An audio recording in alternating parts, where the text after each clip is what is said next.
Donc, bonjour tout le monde, bienvenue à ce point de presse de Québec solidaire. Prendront la parole dans l'ordre Alexandre Leduc, député d'Hochelaga-Maisonneuve, Jean-Pierre Charbonneau, président du mouvement Démocratie Nouvelle, Éric Duhem, chef du Parti conservateur du Québec, ainsi que Maïté Blanchette-Vézina, députée de Rimouski.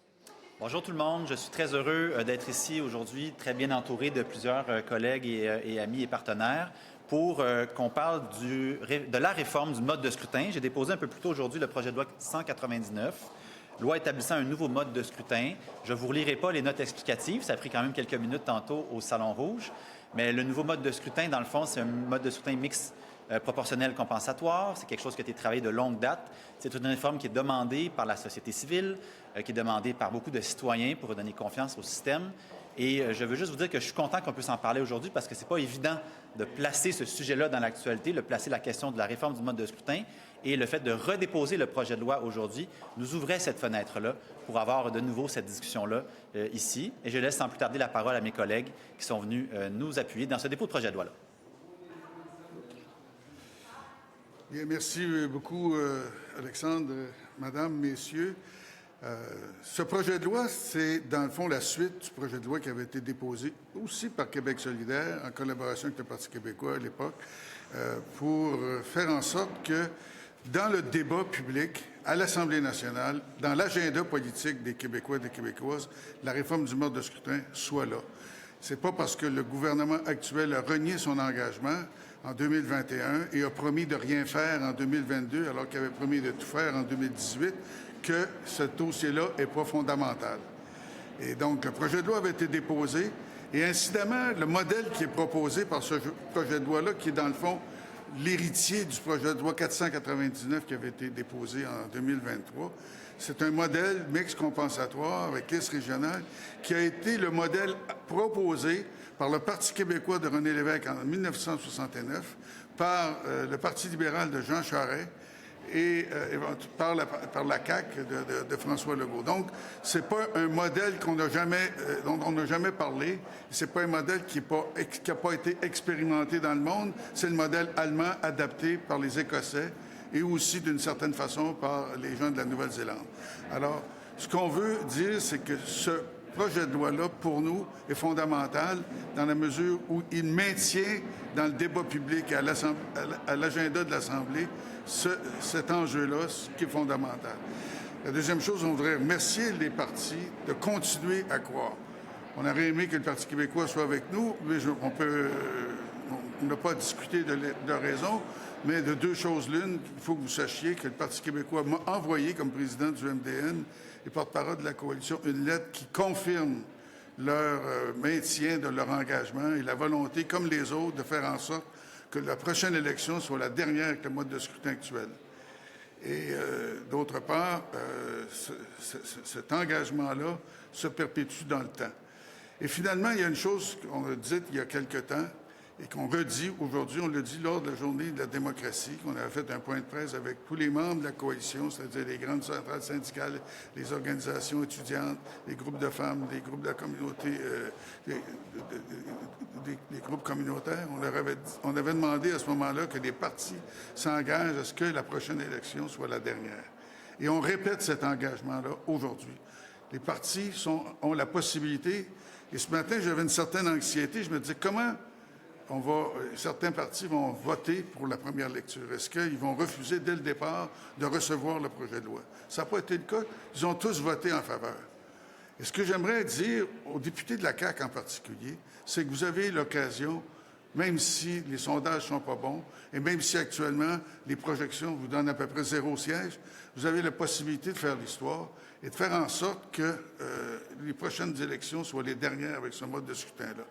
Donc, de revenir à l'engagement vertueux que vous avez pris depuis plus d'une dizaine d'années et que vous avez répété à l'élection de 2018. Alors, c'est l'appel qu'on lance aujourd'hui. Il n'est pas trop tard pour faire les choses correctement et pour terminer cette législature-là en laissant en héritage un mode de scrutin qui est réclamé au Québec depuis 1870. Merci. Merci beaucoup, M. Charbonneau. Moi, je suis ici aujourd'hui en tant que chef du Parti conservateur pour la première fois à prendre position publiquement en faveur d'une réforme du mode de scrutin. Je ne l'ai pas fait lors de la dernière élection parce que le parti ne s'était pas démocratiquement prononcé lors d'un congrès sur la question. Ça a été fait à notre congrès de novembre 2023. Depuis, j'ai participé aux célébrations du 25e anniversaire du mouvement Démocratie nouvelle, mais je n'ai jamais fait de point de presse là, avec les autres partenaires et ça me fait plaisir donc d'être ici aujourd'hui. Je ne pensais pas que le sujet allait être aussi d'actualité qu'il l'est aujourd'hui, étant donné la publication, comme vous l'avez vu ce matin, d'un sondage où on apprend que 32 % des Québécois voteraient pour le parti qui serait élu majoritaire. Donc, 68 % des Québécois voteraient contre un parti qui se retrouverait majoritaire au gouvernement. Je pense que s'il y a un besoin de rappeler l'importance démocratique d'une réforme du mode de scrutin, je pense que celle-là, elle est indéniable. Je pense qu'on a une occasion politique aussi. M. Charbonneau vient de le mentionner. Là, le parti au pouvoir, à l'heure actuelle, avait pris un engagement ferme, a reculé, un recul historique, on s'en souvient. Mais aujourd'hui, ils goûteraient à leur médecine. C'est-à-dire que nous, on l'a subi à la dernière élection. On a eu 530 000 Québécois qui ont voté conservateur. Plus d'un Québécois sur 8 a voté conservateur. Puis il y a 0 député sur 125 présentement à l'Assemblée nationale. C'est la pire distorsion de l'histoire démocratique du Québec. Mais s'il y avait une élection aujourd'hui, ce n'est pas nous qui serions les victimes du mode de scrutin, c'est la Coalition Avenir Québec du premier ministre qui aurait un seul député ou même 0 avec 17 % des intentions de vote. Donc, je pense que maintenant, la CAQ a toutes les raisons, même des raisons partisanes, de changer son fusil d'épaule et de revenir à sa position d'origine. Puis, vous savez, des fois, la partisanerie, il faut laisser ça au vestiaire. Là. Si vous m'aviez dit il y a quelques années que je me retrouverais dans un point de presse organisé par Québec solidaire pour appuyer un de leurs projets de loi, je vous aurais demandé qu'est-ce que vous fumez. Mais des fois, la réalité démocratique fait en sorte qu'on est obligé de collaborer pour faire avancer la démocratie québécoise. On a la chance de vivre dans une des plus vieilles démocraties du monde et je pense qu'il faut tous et toutes s'unir pour s'assurer que le cynisme en politique cesse, parce que moi, mon véritable adversaire depuis 2-3 ans, c'est pas le Québec solidaire, c'est pas le Parti québécois, c'est pas la CAQ, c'est pas les libéraux, c'est le cynisme en politique, c'est de convaincre les Québécois, les 530 000 qui ont voté pour nous, que c'est pas inutile de voter, que oui, on peut élire des gens, même quand on vote pour un parti politique, c'est pas des votes jetés à l'eau. Et si on veut combattre le cynisme, il faut s'assurer que chaque vote compte, puis ça commence par une réforme du mode de scrutin. Merci beaucoup. Merci. En fait, j'ai entendu régulièrement là, dans les derniers mois des gens qui me disaient à quoi ça sert de voter si mon vote est perdu de toute façon. Dans certaines circonscriptions, on sait presque à l'avance qui peut rentrer.